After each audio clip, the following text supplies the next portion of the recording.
Now that you've chosen and paid for your membership, you will need to submit a government-issued photo ID, such as a driver's license, resident card, or passport.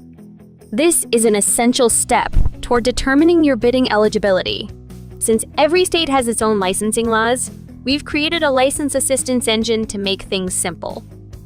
To start bidding and winning, we'll walk you through the documents you'll need to upload.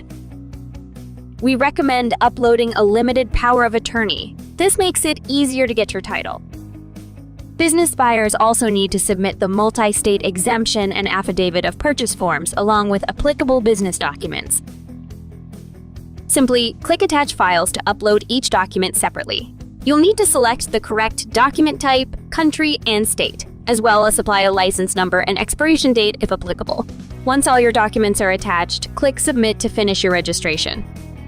Allow 1 to 2 business days for our member services team to review your licenses. Once approved, you'll be able to start bidding.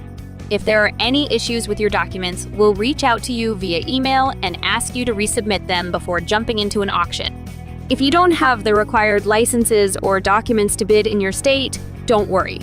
Copart will connect you with a broker who has the required credentials to help purchase your vehicle. Thanks for registering, and welcome to Copart.